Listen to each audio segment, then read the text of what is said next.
Well, today is the start of Hispanic Heritage Month, celebrating the Latino community.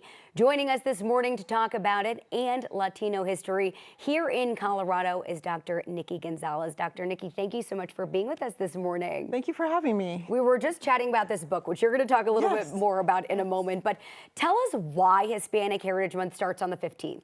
So Hispanic Heritage Month starts on the 15th because tomorrow is Mexican Independence Day, so 16 de September, so yes. Fantastic. Well, Colorado, of course, has a very rich Latino history, including being a part of Mexico previously. How do we see kind of that across the state? What are glimpses that we can kind of still see of that today? Sure. So the communities, especially in southern Colorado, I would say from Pueblo south, were part of Mexico, and we see vestiges of that Mexican culture that we call it Hispano culture. It's a very distinct southwestern culture, and places like San Luis. San Luis was the first town incorporated in Colorado in 1851, and so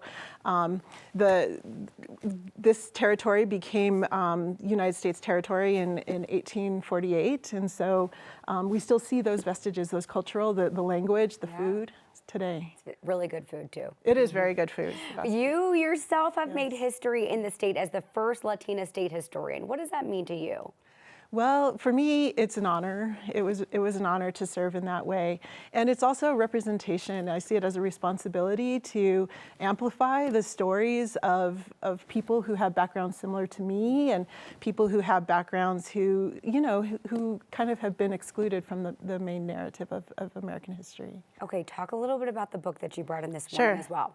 Sure. So I brought my copy of Bless Me Ultima in.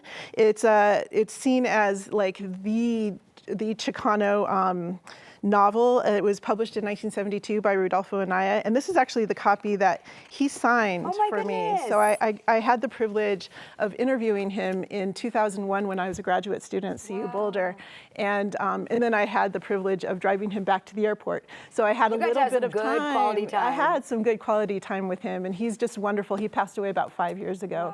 But this novel is a beautiful depiction of those southwestern cultures. It's set in northern New Mexico, which, the border between Colorado and New Mexico is very arbitrary. It's a cultural region.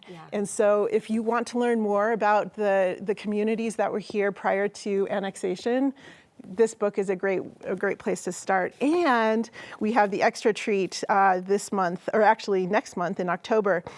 Su Teatro is actually doing a production of Bless Me Ultima, and I've seen it, and it's beautiful. So they do such great work. They do really important work telling our stories. That's fantastic. Well, Dr. Nicki, how can folks celebrate this month? How can we celebrate Hispanic Heritage Month across town? Sure. So there's numerous events going on. We have some events at Regis University. There's events sponsored by the city of Denver, by various organizations, and I say partake in those events, as well as reading up on the history, watching documentaries, talking to people about their history, asking people about their history, and just really embracing that. I think. Wonderful. Well, thank you so much for joining us today. We so appreciate you. Thank you so much. Absolutely.